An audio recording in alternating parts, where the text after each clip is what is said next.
पहली बड़ी खबर जो आ रही है, गहलोत पायलट विवाद सुलझाने के लिए कांग्रेस की मीटिंग। कांग्रेस अध्यक्ष मल्लिकार्जुन खड़गे के घर पर चल रही है मीटिंग। दिल्ली में खड़गे राहुल गहलोत की बैठक के बीच पहुंचे पायलट। पहले दोनों के साथ अलग अलग बैठक होने की आई थी खबर। इस वक्त की दूसरी बड़ी खबर आ रही है, उत्तर प्रदेश एमएलसी उपचुनाव में बीजेपी की जीत। दोनों सीटों पर बीजेपी ने अपनी जीत दर्ज की। बीजेपी प्रत्याशी मानवेंद्र सिंह और पद्मसेन चौधरी जीते। तीसरी बड़ी खबर, आज से 3 दिन के मणिपुर दौरे पर केंद्रीय गृह मंत्री अमित शाह। अमित शाह के दौरे का सिविल सोसाइटी ने किया स्वागत। सिविल सोसाइटी ने कहा शांति बहाली में मदद मिलेगी। मणिपुर में फिर से हुई हिंसा के बाद कई इलाकों में कर्फ्यू। एक और बड़ी खबर आ रही है, राजस्थान के दौरे पर जाएंगे प्रधानमंत्री मोदी। 31 मई को होगा प्रधानमंत्री मोदी का अजमेर दौरा। ब्रह्मा मंदिर और सरोवर में पूजा अर्चना का कार्यक्रम है। 5वीं ब्रेकिंग न्यूज, सीबीआई ने ट्रेनर एयरक्राफ्ट घोटाले में दर्ज किया मुकदमा। 24 हॉक 115 एडवांस जेट ट्रेनर से जुड़ा है मामला। ब्रिटिश एरोस्पेस सिस्टम के खिलाफ भी केस दर्ज है। छठी बड़ी खबर, साक्षी मर्डर केस में पुलिस दोस्तों से अब कर रही है पूछताछ। साक्षी की 2 दोस्त हिरासत में ली गई हैं। हत्या का आरोपी भी बुलंदशहर से हुआ है गिरफ्तार। साहिल जिसका नाम है, उसकी निशानदेही पर हथियार बरामद किए गए हैं। 7वीं बड़ी खबर, धरना दे रहे पहलवान दिल्ली से हटाए गए। जंतर मंतर पर दोबारा नहीं आने देंगे, दिल्ली पुलिस ने कहा। जंतर मंतर पर पहलवानों ने कानून तोड़ा, दिल्ली पुलिस ने यह भी कहा। और 9वीं ब्रेकिंग न्यूज, मध्य प्रदेश चुनाव को लेकर राहुल गांधी का दावा। राहुल गांधी ने 150 सीट जीतने का दावा किया है। खड़गे ने एमपी कांग्रेस के नेताओं की बुलाई थी बैठक। और इस सबके बीच में एक और बड़ी खबर आ रही है, मुख्यमंत्री केजरीवाल कल सीताराम येचुरी से मिलेंगे। केंद्र के अध्यादेश के खिलाफ जुटाएंगे समर्थन। अध्यादेश के विरोध में विपक्षी नेताओं से लगातार मिल रहे हैं। लेकिन अब इस सब के बीच में बात कर रहे हैं आज हमारे कर्टन रेजर में क्या क्या बड़ी खबर है। पहली खबर हैरान करने वाली है, महाकाल लोक में भ्रष्टाचार की आंधी चली और इसमें कैसे सप्तऋषि ढह गए, मूर्तियां टूट गई, खंडित हो गई। यह ग्राउंड रिपोर्ट आपको देखना जरूरी है। दूसरी खबर, दिल्ली में साक्षी का बेरहमी से कत्ल होता है, लेकिन क्या इसमें लव जिहाद का एंगल है? दिल्ली की इस वारदात को द केरला स्टोरी क्यों कहा जा रहा है, यह जानना बहुत जरूरी है। और इस सब के बीच में एक और बड़ी खबर जो हमारे पास आ रही है, वो खबर यह है कि गृह मंत्री अमित शाह कुछ देर पहले ही हिंसाग्रस्त राज्य मणिपुर के लिए रवाना हुए, लेकिन उनके यहां आने से पहले ही हिंसा फिर से किसने भड़काई, यह पड़ताल बहुत जरूरी है। चौथी खबर, केंद्र की मोदी सरकार के 9 साल की उपलब्धियां बताने के लिए आज बीजेपी के सभी मुख्यमंत्री और केंद्रीय मंत्री सामने आए, लेकिन इसी के बाद 24 की रेस में बीजेपी वर्सेस कांग्रेस कैसे हुआ, यह राजनीतिक लड़ाई दिखाएंगे आपको। 5वीं खबर उस देश के राष्ट्रपति से जुड़ी है जिसका तीसरी बार चुना जाना भारत के लिहाज से कहीं से भी सही नहीं है, क्योंकि एर्दोगान आए हैं तो भारत के खिलाफ कट्टरता, नफरत बेहिसाब लाएंगे और दुनिया के लिए भी बहुत बड़ा खतरा है। हम बात कर रहे हैं उज्जैन का महाकाल लोक। 11 अक्टूबर 2022 को धार्मिक रीति रिवाज के साथ बड़े ही धूमधाम से इसका लोकार्पण किया गया था। यह बात सिर्फ 8 महीने पहले की है, लेकिन जानते हैं 230 दिन बाद यहां क्या हुआ? कल यहां भ्रष्टाचार की तेज आंधी चली और उस आंधी में यहां कमल पर विराजमान सप्तऋषियों में से 6 की मूर्तियां टूटकर जमीन पर आ गिरी।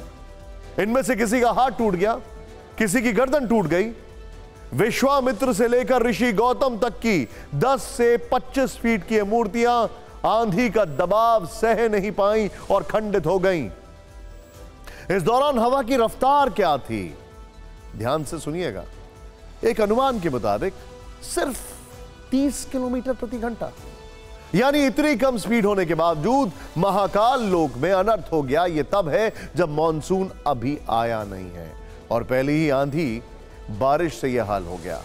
सबसे पहले आप ग्राउंड जीरो पर पहुंचे, टीवी 9 संवाददाता शुभम गुप्ता की एक्सक्लूसिव रिपोर्ट देखिए। इसके बाद यहां हुए भ्रष्टाचार की तमाम परतें खोलने की कोशिश करेंगे।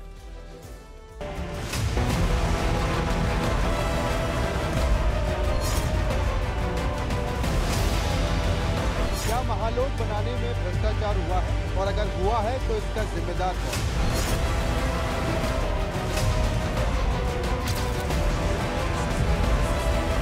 कल हमने तस्वीरें देखी थी कि किस तरह से महाकाल लोक में या महालोक में जो सप्तऋषि की मूर्तियां थी जिनकी ऊंचाई 10 से 25 फीट तक थी, जो तस्वीरें आप देख रहे हैं, यहीं पर ये सप्तऋषि विराजमान थे और उस वक्त ये बड़े बड़े दावे किए गए थे कि अब कई वर्षों तक के लिए महालोक इसी तरह से नजर आएगा।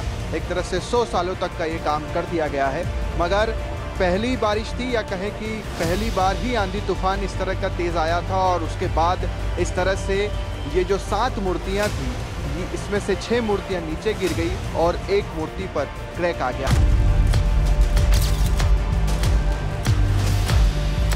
ध्यान से देखिएगा, क्योंकि जो मूर्तियां गिरी है वो तो चलिए उसको हवा आंधी का हवाला दे दिया गया कि तेज हवा आंधी थी उसकी वजह से गिर गई, मगर अब ये भोलेनाथ की प्रतिमा है और उसके सामने ही ये शेर आपको नजर आ रहा है। और इस प्रतिमा को ध्यान से देखिए, क्योंकि शुरुआत में जो इस प्रतिमा का, इस मूर्ति का रंग था, वो रंग अब पूरी तरह से उड़ चुका है। तो ये देख लीजिए, पूरी शाइनिंग इसकी खत्म हो चुकी है। और इसी तरह की तस्वीर भगवान भोलेनाथ की मूर्ति की प्रतिमा की भी है। इसके आसपास ये जो पूरा कुंड है, इसमें भी आप ये देखेंगे जो कमल के फूल हैं, इनमें भी जो रंग था गुलाबी, वो भी आप देखिए कि पूरी तरह से रंग उड़ चुका है।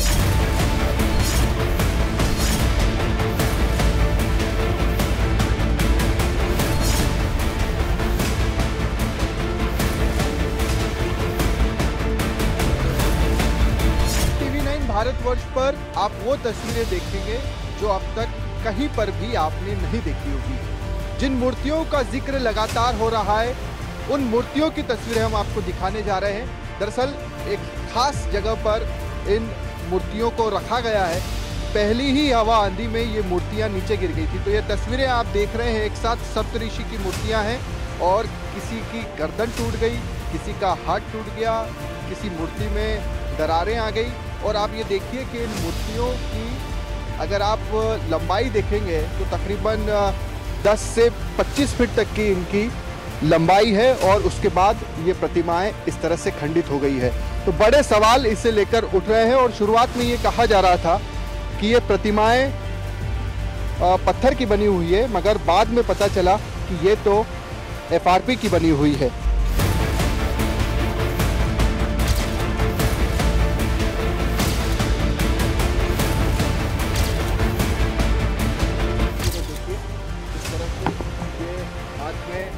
ये लिया हुआ है, और अगर आप देखेंगे तो बिल्कुल खोखली जो है ये प्रतिमाएं बनी हुई है। तो इसकी गुणवत्ता को लेकर भी कई तरह के सवाल उठ रहे हैं कि आखिरकार किस तरह से ये मूर्तियां बनाई गई। और अभी तो बारिश आई भी नहीं। आप देखिए कि जुलाई अगस्त में तेज़ बारिश होगी, मगर उससे पहले ही ये मूर्तियां तेज़ हवा आंधी के चलते नीचे गिर गई, और इस तरह से इन मूर्तियों की हालत फिलहाल इस तरह की बनी हुई है।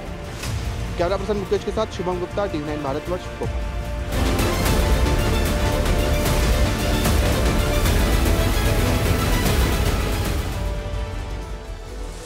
इन मूर्तियों के साथ कई लोगों का विश्वास भी टूटा है। ये पूरे घटनाक्रम के बाद ईश्वर के ऊपर विश्वास है, लेकिन जो ये काम करते हैं उनके ऊपर शायद नहीं। TV9 संवाददाता शुभम गुप्ता को यहां पहुंचने के बाद यह अहम जानकारी मिली कि शुरुआती दौर में दावा किया गया था कि ये मूर्तियां पत्थर की बनी हैं। करीब 100 सालों तक इनके न हिलने की बात भी कही गई थी, लेकिन हल्की आंधी में मूर्तियों के टूटने की तस्वीरें जब पूरे देश में वायरल होने लगी, तो शासन प्रशासन की ओर से दावा किया जाने लगा कि लाखों की एक एक मूर्ति पत्थर की नहीं बल्कि FRP की बनी हुई थी। FRP मतलब फाइबर रीइंफोर्स्ड प्लास्टिक, जिसका ठेका गुजरात की कंपनी MP बावरिया को दिया गया था। यह कंपनी ओडिशा, गुजरात और राजस्थान के कलाकारों से इन मूर्तियों का निर्माण करा रही थी। 2 चरणों में महाकाल लोक का काम पूरा होना था। कुल लागत 778 करोड़ थी। पहले चरण में काम अक्टूबर 2022 में पूरा हुआ था, और तब पहले फेज की लागत 351 करोड़ रुपए थी। लेकिन अब यहां की मूर्तियां टूट चुकी हैं, खंडित हो चुकी हैं, और उज्जैन के कलेक्टर भरोसा दिला रहे हैं कि 3 दिन में ये रिपेयर हो जाएंगी, दोबारा स्थापित कर दी जाएंगी। तो यहाँ पे जो सप्तऋषि की प्रतिमाएं हैं, उसमें से कुछ प्रतिमाएं जमीन पे गिरी हैं। जो अभी हम लोगों ने देखा है, एक प्रतिमा का थोड़ा सा खंडित हुआ है। ये सारी प्रतिमाएं हम लोग ठीक करके, बेसिकली क्या, एक पेडेस्टल पे लगी है, और पेडेस्टल पे इस तरीके से प्लेस किया गया था कि उसको कोई हम लोगों ने सीमेंटेड नहीं करा था, क्योंकि उससे थोड़ी खूबसूरती प्रभावित होती थी। अब इतनी तेज आंधी में चूंकि नुकसान हुआ है, तो इसको हम लोग 3 दिन में ठीक करके व्यवस्थित कर देंगे। कलेक्टर साहब थोड़ा सा TV9 भारतवर्ष देख लें, एक नहीं 6 प्रतिमाएं। महाकाल कॉरिडोर परिसर में सप्तऋषियों की जो मूर्तियां लगाई गई थी उन्हें लाल पत्थर और फाइबर रिइंफोर्स्ड पॉलीमर से बनाया गया था। एक्सपर्ट्स के मुताबिक पत्थर की मूर्तियों की अपेक्षा फाइबर पॉलीमर से बनी मूर्तियों में खर्च कम आता है, लेकिन कुछ करोड़ रुपए बचाने की वजह से इन मूर्तियों का क्या हाल हुआ, यह तस्वीर देश के सामने है। वैसे इन मूर्तियों के निर्माण पर सवाल उस वक्त भी उठे थे जब इन्हें तैयार किया जा रहा था।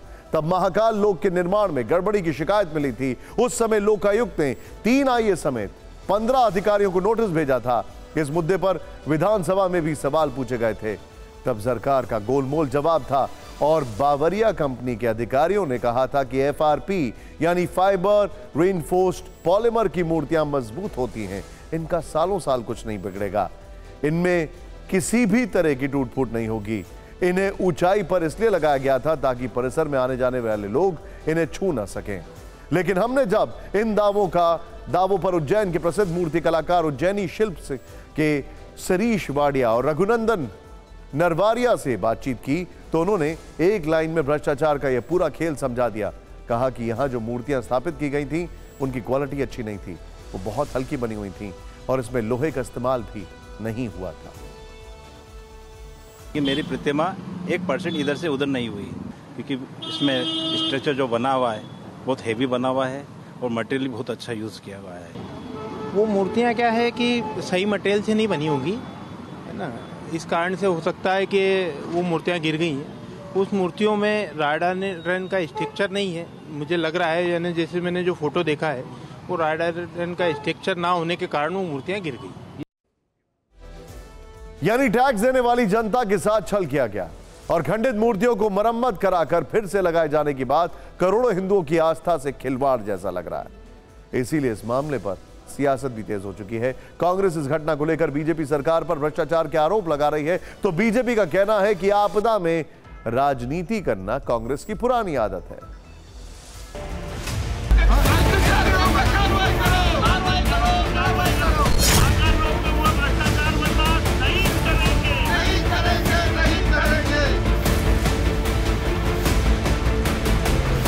भारतीय जनता पार्टी के भ्रष्टाचार का ये और बड़ा उदाहरण है। किस प्रकार ये धर्म का उपयोग करते हैं और धर्म का उपयोग करते हुए ये भ्रष्टाचार, इसके बगैर इनका कोई काम नहीं होता।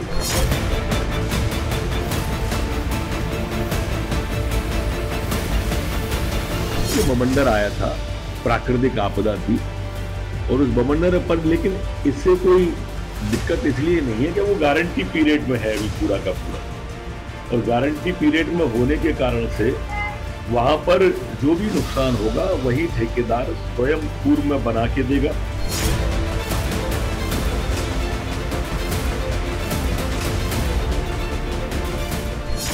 ऐसा तो होना नहीं चाहिए, और इतना बड़ा जो लगन लग के जो मूर्ति बनी है तो 7 महीने में तो ऐसा नहीं होगा।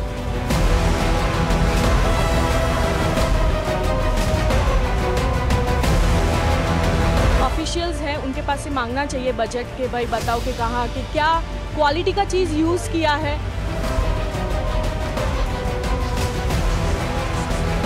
करोड़ों रुपए की लागत से महाकाल लोक बनाया गया और करोड़ों रुपए इन मूर्तियों में लगाए गए और बताया गया था कि फलानी जगह से बन के आ रही है, जिसकी कीमत मान लो 1 लाख थी, उसके लिए 25-25, 10-10 लाख रुपए लगाए गए। और आज ये हालत है कि हल्की सी बारिश में, हल्के से तूफान में ये मूर्तियाँ नीचे गिर गई हैं।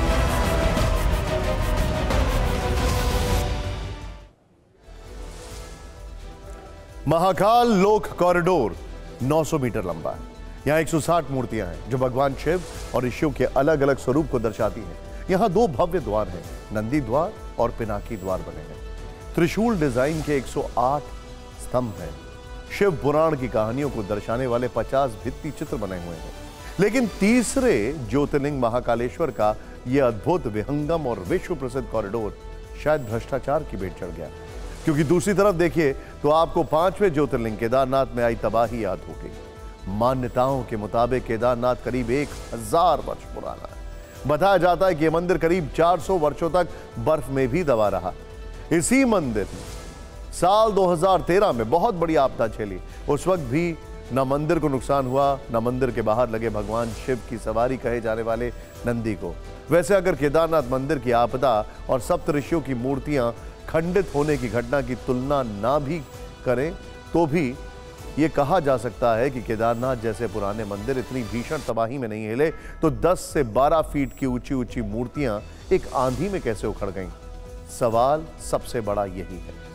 ये खबर संवेदनहीन समाज के चेहरे पर पड़े नकाब को हटा देगी। दिल्ली की सड़क पर एक लड़की की बेरहमी और क्रूरता से हत्या कर दी गई। हत्यारा साहिल 16 साल की लड़की साक्षी पर चाकू के वार करता रहा, लेकिन सड़क पर आते जाते लोगों ने साहिल को रोकने की कोशिश तक नहीं की। यह वीडियो दिल्ली के शाहबाद डेरी इलाके का है, जहां साक्षी को साहिल ने पहले चाकू से मारा, फिर पत्थर से कुचला और फिर लात मारकर मौकाए वारदात से निकल गया। यह हैवानियत सीसीटीवी कैमरे में रिकॉर्ड हो गई। आज दिल्ली पुलिस ने हत्यारे साहिल को बुलंदशहर से पकड़ लिया। पुलिस साहिल से पूछताछ कर रही है और जानने की कोशिश कर रही है कि उसने साक्षी को इतनी क्रूरता से क्यों मारा। अब कुछ सवाल जो साक्षी की हत्या के बाद उठ रहे हैं। क्या 16 साल की साक्षी लव जिहाद का शिकार बनी? क्या हत्यारे साहिल ने अपनी धार्मिक पहचान छिपाई? क्या साहिल ने मजहब छिपाकर साक्षी से दोस्ती की थी? क्या कलावा की आड़ में साहिल ने साक्षी से छलावा किया? साहिल के रुद्राक्ष और कलावा पहनने का मकसद क्या था? आप सोच रहे होंगे कि ये सवाल क्यों पूछे जा रहे हैं। दरअसल कातिल साहिल की कुछ ऐसी तस्वीरें सामने आई हैं जिनसे ये सवाल खड़े होते हैं। हमारी ये रिपोर्ट देखें। साहिल की इन तस्वीरों ने 16 साल की साक्षी की दर्दनाक हत्या को एक नया एंगल दे दिया। जैसे ही साहिल के हाथों में कलावा और गले में रुद्राक्ष वाली ये तस्वीरें सामने आई, साक्षी हत्याकांड में लव जिहाद का एंगल खुल गया। सवाल ये उठा कि मुस्लिम धर्म को मानने वाले साहिल ने हाथ में कलावा क्यों बांधा? मुसलमान होकर भी साहिल गले में रुद्राक्ष की माला क्यों पहनता था? इस बीच एक चौंकाने वाली बात सामने आई है। पता चला है कि साहिल ने नाम और धर्म बदलकर साक्षी से दोस्ती शुरू की थी, लेकिन साहिल की हकीकत जानने के बाद साक्षी ने उससे दूरी बना ली थी, जिसकी वजह से साहिल और साक्षी के बीच झगड़ा हुआ। वो लड़की पहले तो साहिल को जानती थी करीब 3-4 साल से। सर इनकी लड़ाई चल रही थी काफी टाइम से। किस बात ना कर रही है। हाथों में कलावा और गले में रुद्राक्ष की माला साहिल के मंसूबों की पूरी कहानी बता रही। साहिल की जहरीली सोच उसके इंस्टाग्राम अकाउंट से भी सामने आई। साहिल इंस्टाग्राम अकाउंट पर आतंक फैलाने की बात करता था। इंस्टाग्राम पर साहिल की ये रील बता रही है कि उसके दिमाग में कितना जहर भरा था। साहिल ने इंस्टाग्राम के बायो के नाम के नीचे लिखा था, लव यू जिंदगी डार्क लाइन, दारू लवर और यारों की यारी सब पर भारी। बीजेपी और विश्व हिंदू परिषद के नेताओं ने भी साहिल की तस्वीरों के आधार पर पूरे मामले को लव जिहाद से जोड़ दिया है। दिल्ली बीजेपी के अध्यक्ष वीरेंद्र सचदेवा ने कहा कि यह सुनियोजित लव जिहाद का मामला है। एक धर्म विशेष के लोग लव जिहाद और जिहादी मानसिकता से काम करेंगे तो पूरे समाज को चिंता करने की जरूरत है। हमें अपनी बच्चियों के साथ बात करने की जरूरत है, उनकी काउंसलिंग करने की जरूरत है और ऐसे दरिंदों से कैसे निपटना है ये भी समझाना पड़ेगा। दिल्ली में एक और नाबालिग बेटी हो गई लव जिहादियों का शिकार। हिंदू समाज आखिरकार इन जिहादियों का शिकार कब तक होता रहेगा? और वो सेकुलर गैंग आखिरकार क्यों सो जाती, कहां छुप जाती है जब हत्यारे जिहादी होते हैं और विक्टिम हिंदू होता है? लव जिहाद से भी बेटियों को सावधान रहना पड़ेगा। ये मन में से निकालना पड़ेगा कि मेरा अब्दुल तो ठीक है। साहिल की गिरफ्तारी के बाद शुरुआती पूछताछ में पुलिस को कई जानकारी मिली है। पुलिस के मुताबिक हत्याकांड को अंजाम देने के बाद साहिल बस से बुलंदशहर अपनी बुआ के घर चला गया। यह भी पता चला है कि साक्षी और साहिल पिछले 3 साल से दोस्त थे, लेकिन साक्षी अब साहिल से अलग होना चाहती थी। साहिल इस बात से नाराज था। शनिवार को दोनों के बीच झगड़ा भी हुआ था। साक्षी ने साहिल को पुलिस में शिकायत करने की धमकी भी दी थी। दिल्ली पुलिस इस मामले में लव जिहाद के एंगल से भी जांच करेगी। टीवी 9 भारतवर्ष संवाददाता जितेंद्र शर्मा की ने इस मामले में दिल्ली पुलिस के डीसीपी रवि कुमार सिंह से बातचीत की। साहिल के जो फोटोग्राफ्स हैं, जो इंस्टाग्राम अकाउंट है, उसमें दिखा गया है कि वो हाथ पे कलावा बांधे हुए है, गले के अंदर रुद्राक्ष की माला पहने हुए। क्या अब तक की तफ्तीश में कुछ सामने आया कि वो अपनी पहचान छुपाता था या फिर इस एंगल पे भी पुलिस आगे की तफ्तीश करेगी अपनी? देखिए, जैसा कि मैंने कहा कि अभी काफ़ी प्रिलिमिनरी स्टेज है इन्वेस्टिगेशन का, तो सारे एंगल्स पे हम लोग इन्वेस्टिगेशन कर रहे हैं। तो एक बारी जब पूरी तरह इन्वेस्टिगेट कर पाएंगे तभी कुछ कॉन्क्रीट इस बारे में मैं बोल पाऊँगा। सर, लव जिहाद का भी इसमें आरोप लगाया जा रहा है कि लव जिहाद के एंगल से तफ्तीश होनी चाहिए, क्या उस एंगल से आप लोग तफ्तीश करेंगे अपनी? देखिए, मैं विश्वास दिलाना चाहूँगा कि हर एंगल से हम लोग तफ्तीश कर रहे हैं, कोई भी एंगल अछूता नहीं रहेगा और हम लोगों की यही कोशिश रहेगी कि इसको मैक्सिमम से मैक्सिमम पनिशमेंट हम दिला पाएँ। साहिल ने साक्षी को कैसे मारा, ये सब सीसीटीवी कैमरे में रिकॉर्ड हो गया। 126 सेकंड के वीडियो का हर फ्रेम हिलाने वाला था। क्या हुआ था कल रात 8:45 और 32 सेकंड पर, पूरी रिपोर्ट देखें। जगह दिल्ली का शाहबाद डेयरी इलाका, तारीख 28 मई 2023, वक्त रात 8:45 और 32 सेकंड। शाहबाद डेयरी इलाके की एक सकरी सी गली में लोगों के आने जाने का सिलसिला चल रहा था। रात 8:45 और 30 सेकंड के करीब एक लड़का एक लड़की का गला पकड़कर खींचने लगा, लेकिन लोग इसे नजरअंदाज करते आते जाते रहे। अगले 2 सेकंड में साहिल नाम के हैवान ने 16 साल की साक्षी पर चाकू का पहला वार किया। जिस वक्त साक्षी पर चाकू से वार किया गया, बिल्कुल पास में एक शख्स खड़ा था, लेकिन जब तक ये शख्स कुछ समझ पाता, साक्षी पर चाकू का दूसरा वार हुआ। सीसीटीवी की तस्वीरों में दिख रहा है कि इस शख्स ने हत्यारे का हाथ पकड़ने की कोशिश की, लेकिन वार रुका नहीं। अनजान शख्स ने 5वें वार से पहले एक बार फिर साहिल का हाथ पकड़ने की कोशिश की, लेकिन इस बार भी कामयाबी नहीं मिली। पहले वार से 5वें वार के बीच पूरे 7 सेकंड गुजरे। आसपास कई लोग थे, लेकिन किसी ने साहिल को रोकने की कोशिश नहीं की। नाकाम रहने के बाद ये शख्स भी दौड़ता हुआ सीसीटीवी कैमरे की रेंज से बाहर निकल गया। इस दौरान गली से लोगों के गुजरने का सिलसिला लगातार जारी रहा, लेकिन हत्यारे के सिर पर तो जैसे खून सवार था। वो लगातार साक्षी के शरीर पर चाकू से वार करता रहा। 34 सेकंड के अंदर हत्यारे साहिल ने साक्षी के शरीर पर चाकू से 19 वार किए। 19 वार से 16 साल की साक्षी अचेत हो चुकी थी, लेकिन साहिल के सिर पर भूत सवार था। उसने साक्षी के अचेत शरीर पर 3 बार लात मारी। जब इतने से भी इस हैवान का दिल नहीं भरा, तो उसने पास पड़े पत्थर से साक्षी के शरीर पर 5 बार वार किए। सीसीटीवी में कैद तस्वीरों में दिख रहा है कि रूह कपा देने वाली इस हैवानियत के बाद साहिल गली से निकल रहा है, लेकिन 10 सेकंड के बाद वो दोबारा मौका वारदात पर लौटा। उसने एक बार फिर साक्षी के अचेत पड़े शरीर पर पत्थर उठाकर पटका। इतने से भी जब उसको तसल्ली नहीं हुई, तो इसने साक्षी के शरीर पर 2 बार लात मारी। साक्षी के शरीर पर चाकू के पहले हमले से लेकर आखिरी वार तक पूरे 86 सेकंड गुजरे, लेकिन इस दौरान किसी ने इस हैवान को रोकने की कोशिश नहीं की। साहिल ने साक्षी की हत्या का प्लान पहले से तैयार कर लिया था। साक्षी के मर्डर से कुछ देर पहले का एक वीडियो सामने आया है। TV9 भारतवर्ष के पास साक्षी की हत्या से पहले का एक्सक्लूसिव सीसीटीवी फुटेज है। इस सीसीटीवी फुटेज में दिख रहा है कि नाबालिग लड़की की हत्या करने से पहले साहिल मौका वारदात पर मौजूद था। इस वीडियो में वो अपने किसी परिचित से बातचीत करता दिख रहा है। यह सीसीटीवी तस्वीर हत्या से करीब 1 मिनट पहले की है, यानी हत्यारा साहिल लड़की का घात लगाकर इंतजार कर रहा था। पोस्टमार्टम की शुरुआती रिपोर्ट में साक्षी के शरीर पर चाकुओं से 16 गहरे घाव मिले, जिसमें गले पर 6 और पेट में 10 वार है। साक्षी के स्कल पर ब्लंट ऑब्जेक्ट और भारी चीज से वार किया गया है। तस्वीरों में दिख रहा है कि कैसे साहिल ने साक्षी के सिर पर पत्थर से वार किया। साहिल ने जिस क्रूरता से साक्षी का मर्डर किया, उससे इस मामले की जांच कर रही पुलिस को भी चौंका दिया। पुलिस आरोपी की मानसिकता को समझने के लिए मनोचिकित्सक की मदद लेगी। इस बीच TV9 भारतवर्ष ने इस मामले में साक्षी की मां से बातचीत की। मां ने साहिल को फांसी देने की मांग की। लोग जानने की कोशिश कर रहे हैं कि जब जानता था वो शख्स, तो इस तरह से हत्या करने की, यानी पहले से कोई इस तरह की बातचीत रही होगी तभी झगड़ा रहा होगा इस तरह का। सर मुझे कुछ नहीं पता इसके बारे में।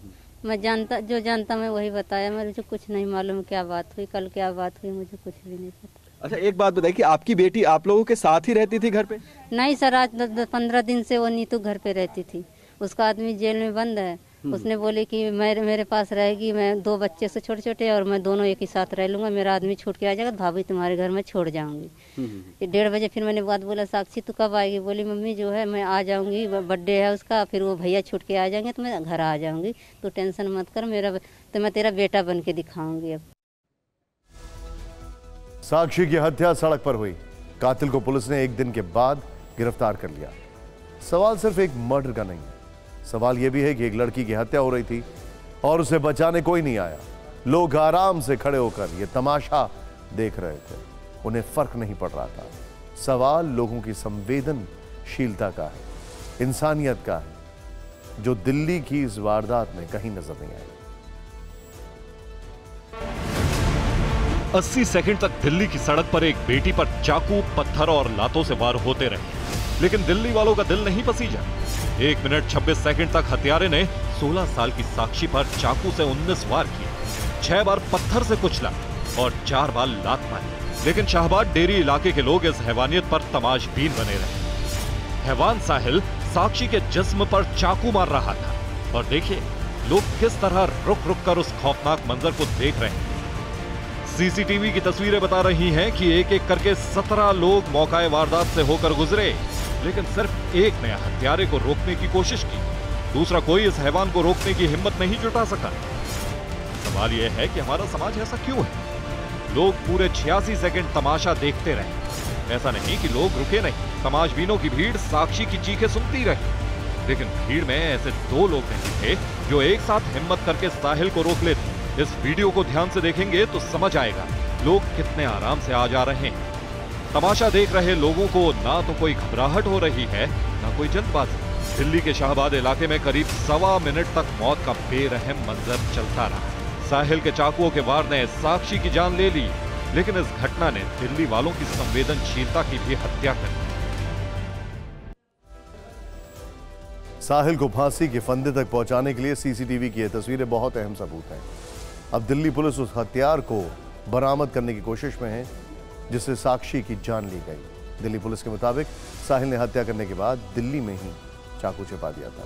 इस सब के बीच में एक बड़ी खबर आ रही है। राजस्थान में कांग्रेस की राजनीति में अब मोहब्बत की दुकान चल पड़ी है। सचिन पायलट और अशोक गहलोत के बीच शायद संधि हो गई।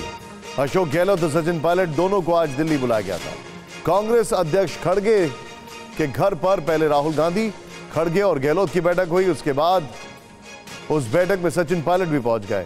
अब यह माना जा रहा है कि राहुल गांधी विदेश जाने से पहले पायलट और गहलोत के बीच जो दूरी थी उसे खत्म करवाकर मोहब्बत की दुकान शुरू करवा देंगे। माना जा रहा है कि आज दोनों के बीच कुछ मुद्दों पर समझौता हो जाएगा। सीधे चलते कुमार विक्रांत हमारे साथ है। कुमार, क्या इसमें कोई ब्रेक थ्रू दिखाई दे रहा है आपको? ये देखिए 3 फॉर्मूले हैं। एक तो ये तय है कि अशोक गहलोत मुख्यमंत्री बने रहेंगे चुनाव में, और सचिन पायलट इस बात के लिए तैयार हो जाएंगे कि वो गहलोत सीएम बने रहें। लेकिन जो 3 फॉर्मूले उसमें एक ये कि गहलोत सीएम रहें, डिप्टी सीएम जो प्रदेश अध्यक्ष डोटासरा है उनको बना दिया जाए और सचिन पायलट को अध्यक्ष बनाया जाए, और एक जांच कमेटी का गठन कर दिया जाए जो सचिन पायलट वसुंधरा सरकार के खिलाफ आरोपों की जाँच की मांग करते रहें। दूसरी बात यह है कि सचिन पायलट को अगर अध्यक्ष बनाने से मना करते हैं अशोक गहलोत, तो वहाँ पर कैंपेन कमेटी का चेयरमैन बनाया जाए, टिकटों के बंटवारे में अहम भूमिका दी जाए और जांच कमेटी का गठन किया जाए। लेकिन अगर दोनों के बीच सहमति नहीं बनती है तो सचिन पायलट को यह भी कहा जा सकता है कि आप दिल्ली में कांग्रेस एआईसीसी के संगठन में बड़ी भूमिका ले लीजिए। तो अब ये सारे फॉर्मूले हैं। इस फॉर्मूले पर कितना अशोक गहलोत मानते हैं, कितना सचिन पायलट मानते हैं, किस पर आखिर में मुहर लगती है, इसके लिए इंतजार करना होगा। क्योंकि 6 बजे बैठक शुरू हुई थी, 2 घंटे 20 मिनट अशोक गहलोत, खड़गे और राहुल गांधी मंथन करते रहे, और उसके बाद 2 घंटे 20 मिनट बाद 8:20 पे सचिन पायलट भीतर गए हैं और मंथन अभी भी जारी है। राजस्थान का जो संकट है, राहुल गांधी शायद अमेरिका जाने से पहले सुलझा लेना चाहते हैं, पूरा जोर इस पर लगा रहे हैं, इसीलिए अभी भी बैठक जारी है। इंतजार करना होगा बैठक के खत्म होने का कि किस फॉर्मूले पर सहमति बनती है, या फिर ये कांग्रेस पार्टी के लिए एक बड़ी मुसीबत का सबब बनता है, यानी समझौता नहीं हो पाता। बहुत आप जो बता रहे हैं, लेकिन खड़गे का अगर ट्रैक रिकॉर्ड कहा जाए खड़गे जी का तो काफी अच्छा रहा है, क्योंकि बैंगलोर का, कर्नाटक का मसला भी उन्होंने सुलझा लिया था। ये देखिए निश्चित तौर पर कर्नाटक की जीत के बाद एक आलाकमान को एक आप कह सकते हैं कि एक पावर मिली है, एक आत्मविश्वास उनका बढ़ा है, और जो बाकी नेता हैं जो थोड़ा सा बगावत करने के मूड में थे, आलाकमान को आंखें दिखाने के कोशिश कर सकते थे, उनको लगता है कि कांग्रेस पार्टी मजबूत हो रही है, आलाकमान मजबूत हो रहा है। ऐसे में कहीं ना कहीं एक आसानी ज़रूर है राहुल गांधी और खड़गे के लिए कि वो दबाव बना सके दोनों पक्षों पर और किसी एक फॉर्मूले पर दोनों के बीच सहमति बना पाएँ। इसीलिए मैंने आपसे कहा कि 2 से 3 फॉर्मूले हैं जिसको लेकर के चर्चा होगी। होगी, कौन किस पर मान जाता है, आखिर पे मुहर किस पर लगती है, इसके लिए इंतजार करना होगा। कुमार विक्रांत, बहुत बहुत शुक्रिया। जो कुमार विक्रांत आपके सामने अभी रिपोर्टिंग कर रहे हैं, ये ओल्ड स्कूल रिपोर्टिंग है जिसमें बहुत इंतजार करना पड़ता है और फिर आगे खबर सामने आती है। बहुत बहुत शुक्रिया हमसे बातचीत करने के लिए आपका। मोदी सरकार के 9 साल पर बीजेपी का मेगा इवेंट। केंद्रीय मंत्रियों ने अलग अलग राज्यों में प्रेस कॉन्फ्रेंस की। अनुराग ठाकुर बोले 9 साल 3.5 करोड़ पक्के मकान गरीबों के बना कर दिया। ये इस वक्त की टॉप 9 खबरों में आपको पहली खबर दिखा रहे हैं। दूसरी खबर हरियाणा में पार्टी को मजबूत करने में जुटे केजरीवाल। दिल्ली में हरियाणा के नेताओं के साथ की बैठक, चुनावी रणनीति पर हुआ मंथन। कर्नाटक में मिली बम्पर जीत के बाद मध्य प्रदेश चुनाव को लेकर कांग्रेस ने तैयारी तेज की। दिल्ली में खड़गे और राहुल गांधी ने मध्य प्रदेश इकाई के लीडर्स के साथ की बैठक। राहुल ने 150 सीट मिलने का दावा किया। सीएम योगी का पाकिस्तान पर बड़ा बयान, कहा दरिद्रता की नई सीढ़ी चढ़ रहा है पाकिस्तान। पीओके वाले भारत में शामिल होने की लगा रहे हैं गुहार। नॉर्थ ईस्ट को मिली पहली वंदे भारत एक्सप्रेस की सौगात। पीएम मोदी ने दिखाई हरी झंडी। न्यू जलपाईगुड़ी से गुवाहाटी के बीच चलेगी ट्रेन। टेरर फंडिंग मामले में दिल्ली हाईकोर्ट ने यासीन मलिक को जारी किया नोटिस। एनआईए ने यासीन मलिक को फांसी की सजा देने की अपील की है। टिल्लू ताजपुरिया के कत्ल के बाद तिहाड़ जेल में फिर गैंग वॉर। जेल नंबर 1 में कैदियों के 2 गुटों में झड़प, कई घायल। कर्नाटक के मैसूरू में भीषण सड़क हादसा। बस और कार की टक्कर में 10 लोगों की मौत, 3 लोग घायल। अहमदाबाद में आईपीएल का फाइनल मुकाबला जारी। गुजरात टाइटंस ने चेन्नई सुपर किंग्स को 215 का टारगेट दिया है। और अब खबर मणिपुर की आ रही है। मणिपुर में जारी हिंसा का समाधान निकालने के लिए केंद्रीय गृह मंत्री अमित शाह आज से राज्य के दौरे पर हैं। वो अगले 3 दिनों तक मणिपुर में ही रहेंगे। टीवी9 भारतवर्ष की नजर भी लगातार इस खबर पर बनी रहेगी। हम आपको अमित शाह के दौरे की हर जानकारी आगे देंगे, लेकिन पहले राज्य के ताजा हालात को विस्तार से समझना जरूरी है। पिछले 48 घंटे में मणिपुर एक बार फिर से जल गया है। हालात गंभीर हैं। कई इलाकों में उग्रवादियों और सुरक्षा बलों के बीच जबरदस्त गोलीबारी हुई है। एनकाउंटर के दौरान कई इलाके गोलियों की आवाज से दहल उठे। इम्फाल वेस्ट में तो सुरक्षा बलों और कुकी उग्रवादियों के बीच कई घंटे तक फायरिंग हुई है। दोनों तरफ से ताबड़तोड़ गोलियां चली। ऑपरेशन के दौरान हेलीकॉप्टर से निगरानी रखी गई और आखिर में सुरक्षा बलों को कामयाबी मिली। हालांकि यह संघर्ष रविवार को तब शुरू हुआ जब सुरक्षा बलों ने शांति कायम करने के लिए तलाशी अभियान शुरू किया। जवान कुकी समुदाय को हथियार से मुक्त करने को लेकर हर घर की जांच कर रहे थे। तभी उग्रवादियों ने 80 घरों को आग के हवाले कर दिया। आम लोगों पर ही गोलियां बरसाने लगे। सेना के सूत्रों से यह भी पता चला है कि आगजनी और एनकाउंटर के दौरान उग्रवादी मानव ढाल का प्रयोग कर रहे थे।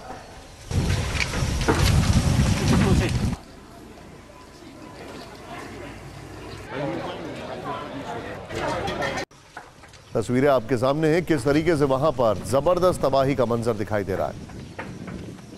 शांति का एक दौर था, उसके बाद फिर से फायरिंग शुरू हो गई।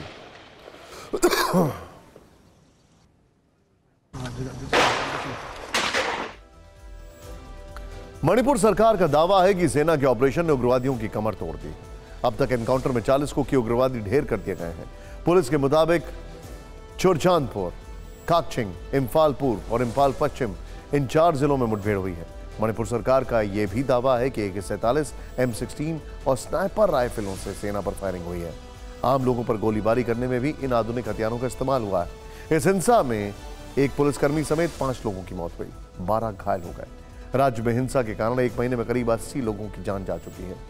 सीएम एन बीरेन सिंह ने लोगों से शांति बनाए रखने की अपील की है। और गौर करने वाली बात यह है कि पिछले साल एक रिपोर्ट आई थी जिस रिपोर्ट में कहा गया था कि म्यांमार और चाइना बॉर्डर पर कई नॉर्थ ईस्ट के मिलिटेंट इकट्ठा हुए हैं और ट्रेनिंग ले रहे हैं।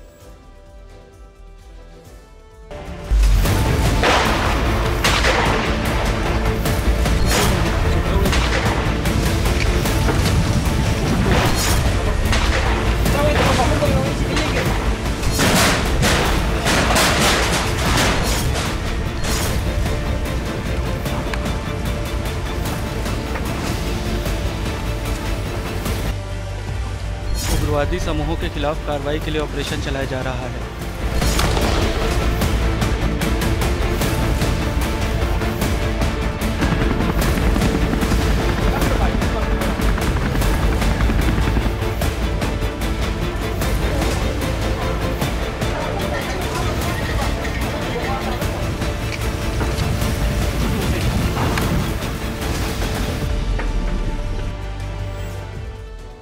मणिपुर में फिलहाल हालात काबू में हैं, लेकिन इम्फाल पूर्वी और पश्चिमी जिले में कर्फ्यू में मिली छूट को घटा दिया गया है। अब 11 घंटे की छूट को सिर्फ 6.5 घंटे कर दिया गया है ताकि हालात न बिगड़े। पुलिस और सेना सतर्क है तो केंद्र सरकार भी अलर्ट मोड में है। केंद्रीय गृह मंत्री अमित शाह 30, 31 मई और 1 जून को मणिपुर में रहेंगे। गृह मंत्री अमित शाह कल से इम्फाल में सीएम एन बीरेन सिंह और मंत्रियों के और संगठनों से बातचीत करेंगे।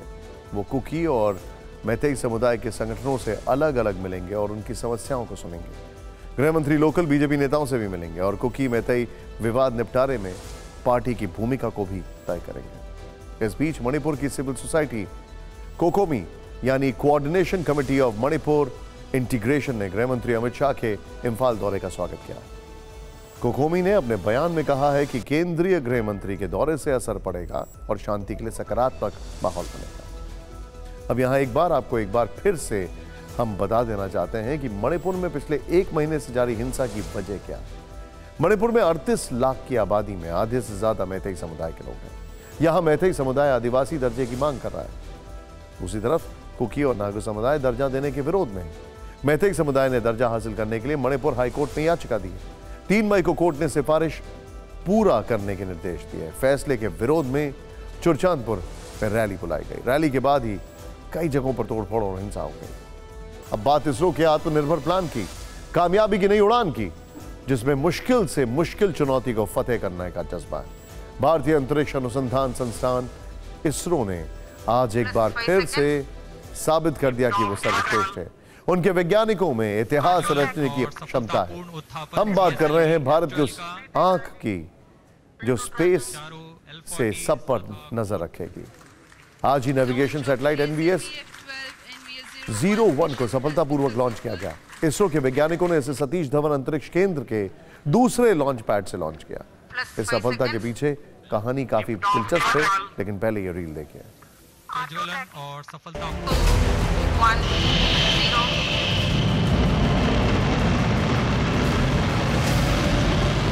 I'm very happy to announce the NVS-01 navigation satellite for the Navi constellation has been placed in the precise orbit. Congratulations to the entire team ISRO for making this mission happen. The GSLV Quad project has demonstrated excellent teamwork, perseverance, and persistence, because we were always slightly hampered by the earlier failures, but the team kept the morale and they took the excellent task of bringing back GSLV to success with the support from all STS spread across various centers. The launcher has the will, satellite will show the way. Thank you.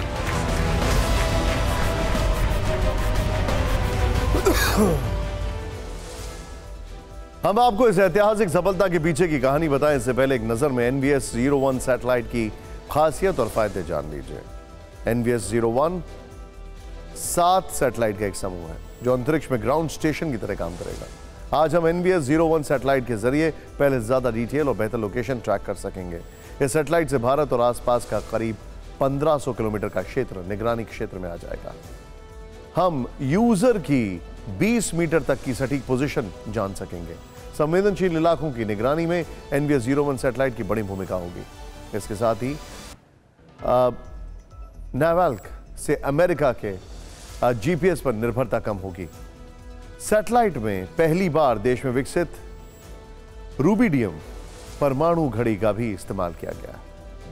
वैज्ञानिक पहले विदेशों से लाई गई rubidium परमाणु घड़ियों का इस्तेमाल करते थे, लेकिन सबसे बड़ी बात यह है कि स्वदेशी सिस्टम होने की वजह से राष्ट्रीय सुरक्षा के लिए अहम है ये, और कहना गलत नहीं होगा कि सैटेलाइट के सफलतापूर्वक अंतरिक्ष में स्थापित होने से चीन और पाकिस्तान को मिर्च लगना तय है, क्योंकि 1999 में करगिल वॉर के दौरान भारत सरकार ने पाकिस्तानी सैनिकों की पोजीशन जानने के लिए अमेरिका से मदद मांगी थी।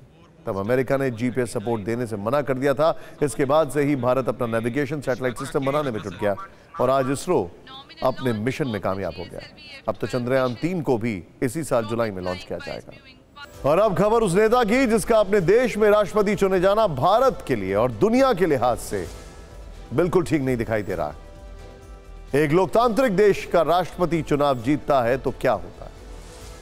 आप ये कहेंगे कि उस देश में जश्न मनते हैं, ढोल नगाड़े बजाए जाते हैं, फूलों की बरसात होती है, वो राष्ट्रपति जनता को संबोधित करता है, जनता को धन्यवाद कहता है, लेकिन एक देश का राष्ट्रपति चुना गया तो दूसरे देश में गोलियां चलाई गई। ये राष्ट्रपति हैं तुर्की के एर्दोगान, और गोली चली सीरिया के कब्जे वाले इलाके आफरीन में। पहले आप ये तस्वीर देखिए। तुर्की इलेक्शन में एर्दोगान की तीसरी जीत के बाद प्राइवेट आर्मी के जवानों ने भीषण गोलीबारी की। जश्न के नाम पर पूरा इलाका गोलियों की बौछार से थर्रा उठा।